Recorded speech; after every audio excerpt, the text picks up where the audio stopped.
Congratulations. You have a zygote. Okay, so look at this thing. It's giant. It was this huge, massive oocyte that then you added just some more DNA, and I'm going to tell you how massive it was. The zygote immediately starts going through mitosis, which makes perfect sense because we're going to go through mitosis to grow and divide. The zygote, unique DNA, half from mom, half from dad. Now we've got this unique person, and every single one of their cells from now on is going to contain that exact same set of DNA. So they go through mitosis, the zygote does, and becomes an embryo. And there's like, oh my gosh, someday I really want to take an embryology course and like learn all the stuff that happens. I know that that would be so cool. Yeah, that's not going to happen right now. But there's all these different stages. It takes the little zygote, which isn't a zygote once it starts dividing, it takes it about 4 or 5 days to bounce down the fallopian tubes. So you would think it'd just be a straight shot. I mean, think about how long it took the sperm to get up there. I guess they can swim, so that helps. While in the fallopian tubes make food to feed the zygote because the little guy might be hungry, right? And so it secretes like stuff out there, and the zygote's like, but it's an embryo now. It's like, thank you, fallopian tube. It's like fallopian tube milk. It's not really called fallopian tube milk. It's just a substance produced by the fallopian tube to feed this little thing that is now bouncing down the fallopian tube toward the uterus.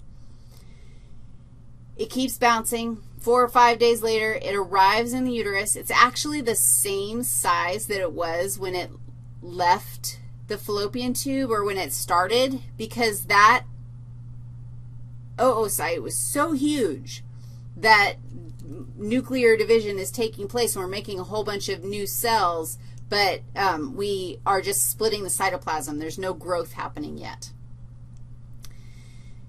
Once the embryo reaches the uterus, now it's going to float around in the uterus for about 5 days before it finally finds the perfect place. I don't know. Like, this is the softest, squishiest, nicest place. This is the place with the best, closest access to the best garden. I don't know. How do they decide where they want to dig in? And then they literally dig in and digest and eat the lining of your uterus. Remember, the lining of your uterus was all built up nice and fluffy and puffy thanks to progesterone and estrogen. So they both work together. And remember, I told you that it's full of like fat and protein that is there for your embryo to eat. So it's just like yumptializing your uterine lining. Wow, that's crazy talk. While it's there, okay, are you worried about anything? Perhaps you should be worried about the fact that who's keeping the uterine lining there? Who's doing it? I'm going to give you a hint. Pictionary. Who is that guy? Ugh. That's a corpus luteum. The corpus luteum is only going to live for 12 days. Remember? Guess what? This little guy's smart. He's got his stuff together, and he's going to produce a substance called a hormone called human chorionic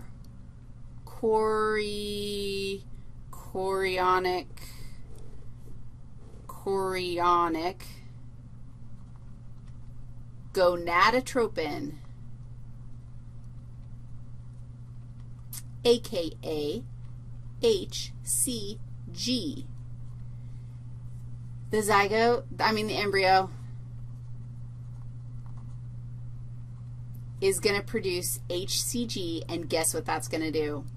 Stay alive, man. Don't leave me now. So the corpus luteum is going to stay alive and keep producing progesterone because the embryo told it to. Now, are you ready for this?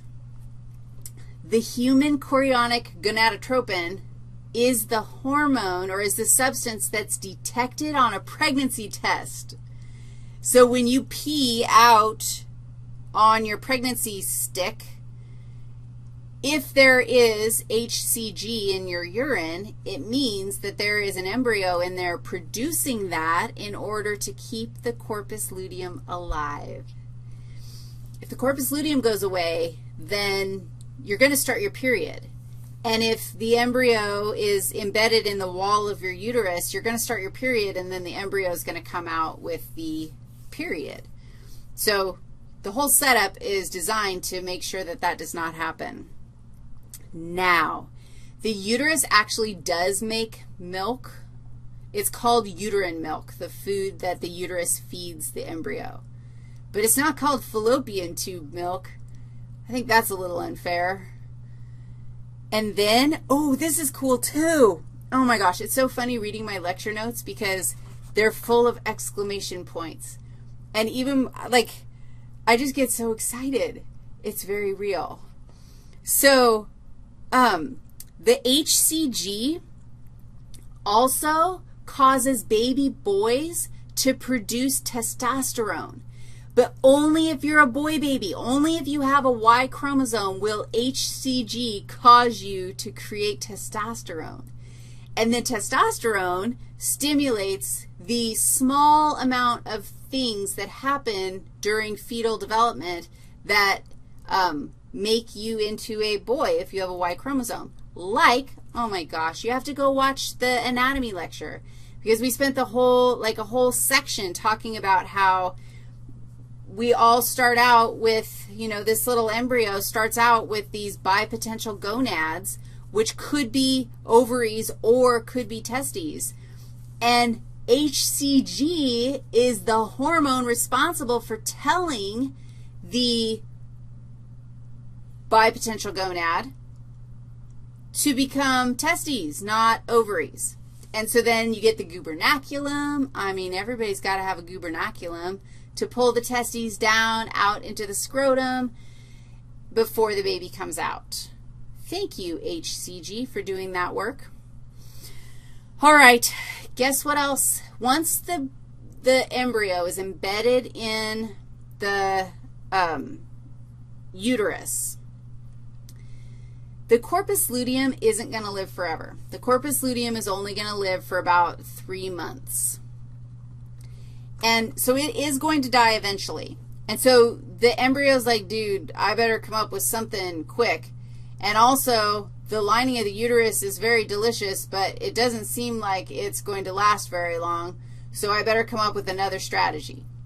What's the other strategy? How is that little embryo going to stay alive? Well, it has to make a placenta. The placenta, I mean, I could draw you a picture of my little embryo with a little placenta attached to its belly button that's attached to the lining of the uterus. Oh, geez. That's the mama. And I could draw her blood coming into this thing and then cruddy blood leaving. Yeah. Okay, I could draw all that for you, but that's good. The placenta is where, after 3 months, that's where food is exchanged and given to the baby. Oxygen and carbon dioxide are exchanged from the mom. So the mom sends blood in, and the baby's blood comes in just tight contact, but no mixing. But that tight contact happens, and then capillary exchange can take place across those capillaries. Oh, look, it says 7 weeks. I said that the corpus luteum lived for 3 months. Cross that off. It's 7 weeks. Oh, and then the placenta is going to take over progesterone production and make sure that the uterus stays happy and good. Do you love the reproductive system? Do you love every single system? Do you love every single topic in human physiology? Am I the luckiest person on the planet to get to do these things every single day? This is my job. I get paid for this? Okay. I won't tell you what hour it is. That's why I'm getting paid for this. I will see you later.